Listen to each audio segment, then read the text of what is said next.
Zaman akhir hati-hati juga. Saya jadi ingat zaman akhir itu Abu Ya'rozi ramai itu yang hadis itu. Ketika nanti zaman akhir ilmu itu diangkat oleh Allah sesama ulamanya juga sekalian, maka turunlah kebodohan banyak sekali. Ustadz yang taklim ya bodoh itu ya. Tidak ada dasar keilmuan, silsilah keilmuan juga nggak ada. Sampai banyak sekali perzinahan, sampai banyak sekali orang-orang yang bermaksud minum-minuman. Maka akhirnya di akhir zaman itu sudah sangat mendekati akhir zaman, maka perempuan hatta yakuna li khamsina imra'atan al-muqayyimu al-wahid. Laki-laki 1, perempuan 50. Ini hadis sahih Bukhari, Pak. Dari Anas bin Malik.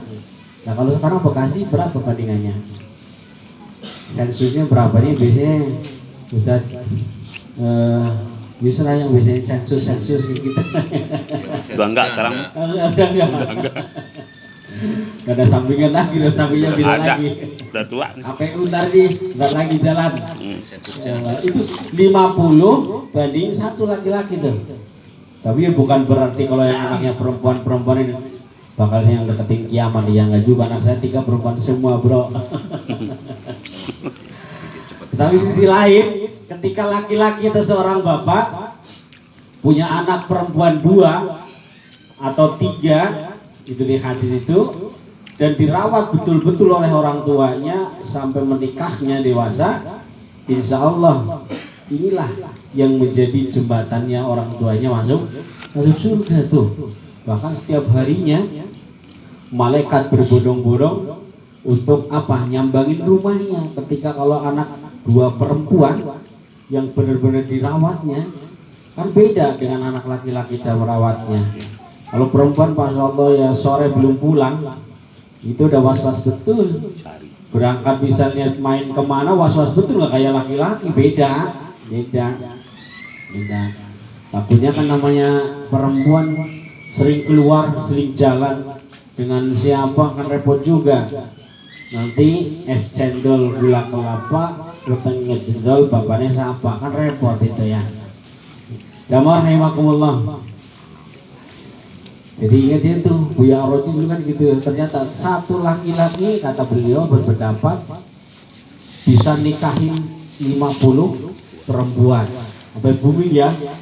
Tetapi beliau sudah minta maaf ya, klarifikasi itu. Ya dimaksud al-muqayyim. Qayyim masalah koma, yakumu berdiri. Para kiai yang lain mengartikan al-qayyimu itu adalah menaungi. Ibarat laki-laki itu sebagai tulang punggung perempuan, tulang punggung keluarga. Al-muqayyimu al-wahid, 1 orang laki-laki menaungi 50 perempuan. Menaungi maksudnya dia punya tanggung jawab. Neneknya, ibunya, adik perempuan, kakak perempuan, ponakan perempuan dan sebagainya ke bawah tuh. Adik perempuannya berapa kan banyak udah bandingannya kan. Mereka lah laki-laki 1 ternyata punya beban sampai 50 perempuan nanti di akhir zaman. Itu hadisnya Bukhari. Ya jelas pasti terjadi hal itu nanti. Kita nggak usah sudut juga lah ya gitu ya. Ya rahimahullah. Dan ini masalah nasab sangat penting banget, Pak. Di dalam Islam itu nasab sangat penting banget. Karena berpengaruh kepada, sudah ya, berpengaruh kepada warisan, berpengaruh kepada apalagi banyaklah kewalian nikah dan sebagainya.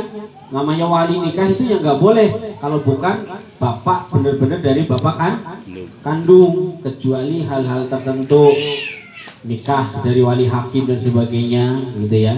Umpama ini lahir tapi tanpa bapak, harus wali hakim, gitu. Karena nasabnya kepada ibu.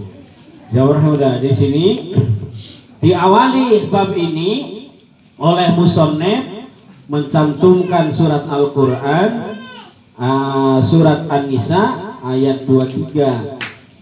Qala Allah Ta'ala fi kitabihil karim khurimat alaikum ummahatukum wa banatukum wa akhwatukum wa ammatukum wa khalatukum wa banatukum al-ahi ila akhirih lah, insya Allah pada tahu lah ini ya.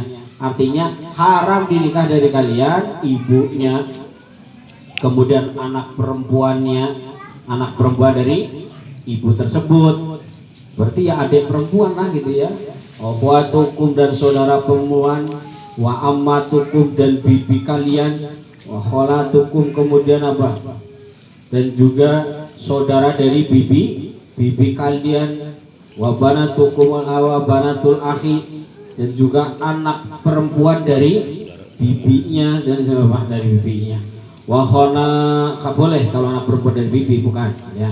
Wa banatul akhi dan juga anak perempuan dari saudara ilahi di sana lah ya.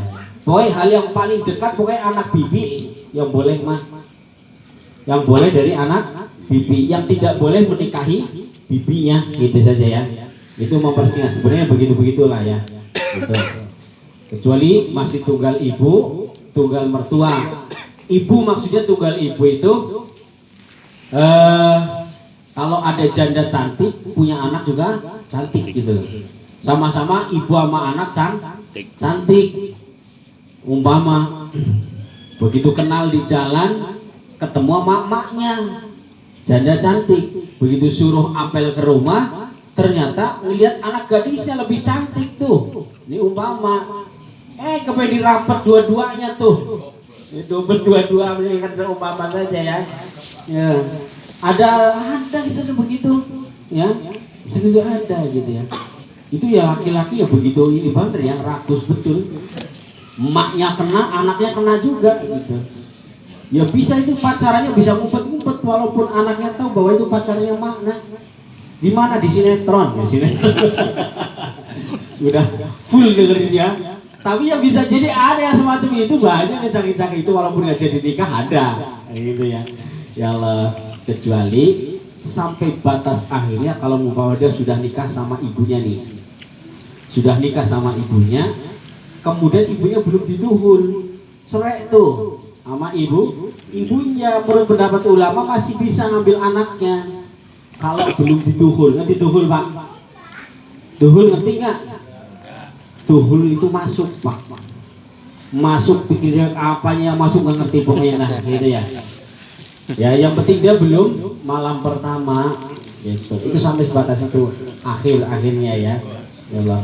Tapi masa iya nggak malu udah pernah nikah anaknya, nggak nikah ibunya, karena ibunya kemudian udah nerima sama anaknya sajalah kayak gitu. Akhirnya nggak jadi malam pengantin baru masih boleh karena memang perkawinan dibatasnya di situ, hubungan suami istri untuk membayar mahal. Nah, membayar mahal tersebut adalah untuk membayar supaya dia malam pengantin baru gitu. Makanya kalau dia belum bayar mahar tidak boleh memakainya. Misalnya diutang kan ada muajalan, diutang. Bahkan dicicil boleh maharnya. Ya, kalau maharnya mahal ya mahal-mahal ya mungkin nggak sampai sama artis kali ya. Artis walaupun janda kayak mahal. BCL nikah lagi apa mas kawinnya 212 gram emas saja. Ya, ini janda mahar itu doang, belum kan sayap maharnya. Nah kalau sayap maharnya alfa lebih gede lagi umpamakan gitu. Itu janda apa sih BCL? Gue. Apa BCL? Bumi Citra Lestari. bukan perumahan. Ya BCL penyanyi no, janda punya anak. Udah, ya maharnya tinggal lagi 212 gram. Kalau satu sekarang kan berapa 1 gramnya? 1 juta ya. 1 juta ya segitulah, hitung direct lah gitu ya. Belum semuanya ya Allah, luar biasa. Totalnya semalam 75 juta. Totalnya semalam 75 juta. Tuh, belum ya sayap-sayap yang lainnya kan gitu ya, double-nya. Ya kalau orang KSB masa ada yang mahar sama segitu? Ada. Doain aja ada. Sampai 200 juta. Harga emas waktunya berarti berapa itu? Berapa gram? Banyak lah ya. Ya Allah. Bismillahirrahmanirrahim. Hadis berqala Ibnu Abbas radhiyallahu anhuma lama uridu min Rasulillahi sallallahu alaihi wasallam Ayyan kiha ibnata Hamzata.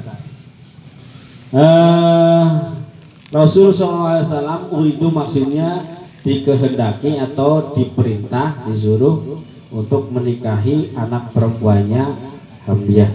Wa qala sallallahu alaihi wasallam annaha la tahillu li fa innaha ibnatu akhi minar rodoi wa yakhrumu minar rodoi ma yakhrumu minan nasabi. Jadi pernah Rasul ditawarin anak putrinya Hamzah. Kemudian ini Hamzah bukan Haji Hamzah ya, bukan. Maksudnya sahabatnya. Kemudian Rasul bersabda annaha la tahilu li, anak perempuan Hamzah itu tidak boleh buat saya, nggak bisa. Fa innaha ibnati akhi, karena sesungguhnya anak perempuan Hamzah ini adalah masih tergolong anak saudaraku. Anak saudaraku dari mana? Minar rodoi, masih satu susuan. Jadi kisahnya pokoknya anak perempuan Hamzah itu masih satu susuan gitu ya.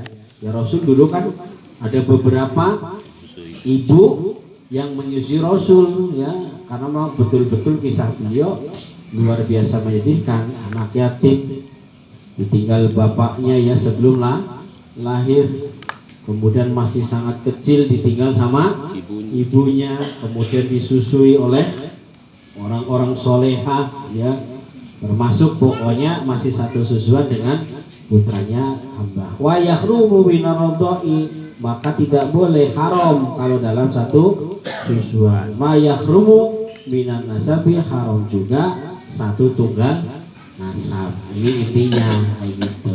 Tapi nggak usah bingung-bingung lah gitu ya. Pokoknya tunggal susuan nasab sampai sisi kira-kira ada yang perlu ditanyain enggak? Klarifikasi enggak? Ya. Masalah nasab penting bagi menurut orang Islam. Tapi yang enggak boleh nasab itu dibangga-banggain. Karena yang bangga-banggain nasab, kekayaan dan juga sukunya ya pada waktu di jahiliyah dulu, orang-orang jahiliyah dan orang-orang Yahudi membanggakan kekayaannya, nasabnya dan juga suku-sukunya. Itu luar biasa ya. Itu berarti Imam Ghazali dalam Ihya Ulumuddin seperti itu. Makanya ya kita menghormati orang kaya juga, tapi jangan kita menghormati karena kekayaannya. Justru kalau kita menghormat kepada orang yang kaya, kita menghormati karena kekayaannya, justru kita sedang menghinakan dirinya. Karena apa? Hina. Karena sepertiga dari agama kita akan hilang. Ya, hadis Tirmidzi, ini hadis marfu. Jadi man tawaddu, artinya tawaddu, DP ada pasor ya, memuji-muji atau menyembah-nyembah bahasa gitu ya, menunduk-nunduk ya, menghormati lihi al-hina waman man tawaddu'a al-hina, bagi siapa saja yang menghormati orang kaya, lihinahu, hina itu adalah lam, tetapi karena mabni jadi lihinahu, karena kekayaannya, faqad dhahaba sulusa dinihi, itu maka sungguh dia sudah kehilangan sepertiga agamanya. Sepertiga, banyak kan seperti itu. Padahal kita lagi jaga agama kita supaya tumbuh subur ya, tumbuh bagus dan sebagainya. Karena hormat sama orang kaya, hormatnya karena kekayaannya. Yang seharusnya kita menghormati orang itu karena ilmunya, akhlaknya, amal solehnya, ketakwaannya. Tuh, endingnya ada di ketakwaan, keilmuan gitu ya, dan juga akhlaknya. Intinya seperti itu, Bang. Siapa dia? mau Ustadz Ayun mau siapa kayak, walaupun istilahnya bapaknya bukan kiai, bapaknya bukan bupati gitu ya, ya tetap kita menghormati Ustadz Ayun karena ketakwaannya, karena amal solehnya, karena akhlaknya. Itu menjadi standar kita menghormati seseorang gitu ya, bukan karena nasabnya apalagi kekayaannya. Itu jelas ya dari Nabi. Sepertiga kan kita misalnya belum nikah, itu agamanya baru dapat separoh. Untuk menyempurnakan yang separoh tadi, nikah Pak ya. Jadi setelah nikah berarti agamanya sudah 100% tuh kayak gitu Pak ya. Kalau kepengen 200% ya nikah lagi meren nanti gitu ya. Kalau kepengen ada banyak kan apa overset malah begitu. Allah Akbar ya. Udah berapa menit nih? Sebentar aja, barangkali dia mau dikonfirmasi, tanyain kan? Monggo, tentang masalah pernikahan masih banyak lah ya. Intinya semacam itu. Masih menjelaskan tentang rodo, suzuan, dan juga pokoknya orang yang haram dinikah. Ada? Monggo, langsung aja. Udah masih, ya. Ya Allah. Dilanjut nih ya. Masih lanjut nih. Jam berapa nih? Baru setengah 9 Pak. Belum ada jam 11 belum? Belum ya? Ya silakan makan aja sampai. Saya udah lengkap, piring dapat, saya dapat, itu udah bikisan apa lagi? Model baru lagi nih. Luar biasa. Bismillahirrahmanirrahim. Babun nafaqah. Nafaqah nih, nafaqah sangat penting Pak. Al-hilahu apa? At-tarhibu fi nafaqati ala ahli wal iyal. Keuntungan bagi orang yang memberikan nafkah untuk keluarganya, wa iyali, dan juga keluarga besarnya. Kalau ahli itu khusus misalnya istri, anak begitu ya. Tapi kalau iyal itu nanti pembantunya, pokoknya siapa yang ada di rumah itu walaupun bukan saudara kandung berarti iyal gitu. Wa iyal gitu. Itulah nafkah. Kalau di dalam kitab Kudulijen Pak nih menjelaskan tentang nafkah, haknya laki-laki kepada perempuan, sampai-sampai Nabi menyarankan gini.